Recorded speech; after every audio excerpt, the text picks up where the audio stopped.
Welcome back, friends. Today we're looking at The Five People You Meet in Heaven by Mitch Albom. This is released by Hyperion. Hyperion of New York. I want to say it's 2002, 2003. Yeah, 2003, Mitch Albom. I've never read Mitch Albom before. Now, growing up, I've always heard of Tuesdays with Morrie because it's obviously a pretty famous book. I think they made it into a movie once or twice. But this is a copy that I picked up when I was working at City Thrift. In fact, I have two copies of this because I would just buy a ton of books as they came in. When they're getting donated and dropped off, whatever, I'd set them to the side and take them home, and didn't realize I grabbed two copies of this. But there's another one of his books that are the same exact size, kind of from the same release period. I forget which one that is. Like I said, never read Tuesdays with Morrie. I don't have a copy of it, so it might be one next on my list. But didn't know what to expect. Again, Mitch Albom's a name I've heard of for years. The only thing I really know about him besides Tuesdays with Morrie is that he wrote the lyrics for a Warren Zevon song called Hit Somebody, which Kevin Smith actually took and wrote into a movie or a TV series or something like that, which never got made. That was 15 years ago he was working on that.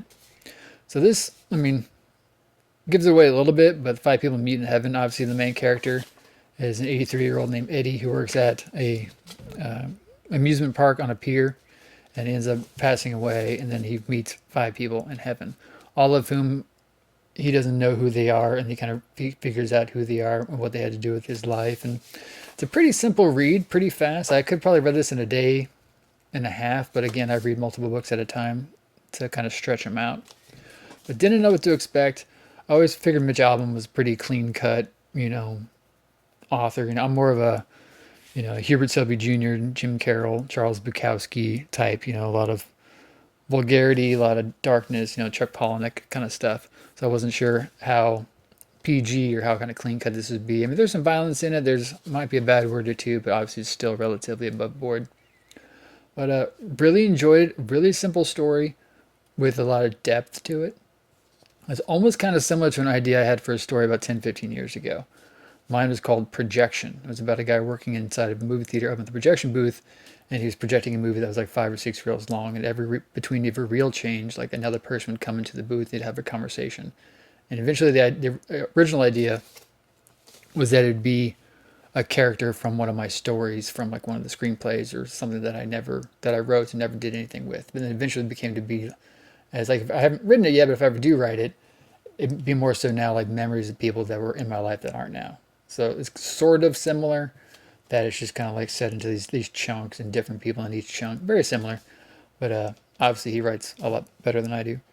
But listen, maybe read this over 4 or 5 days.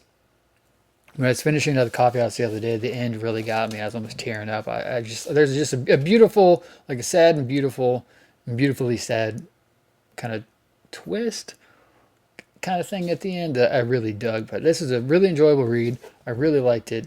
Definitely going to pick up more Mitch Albom.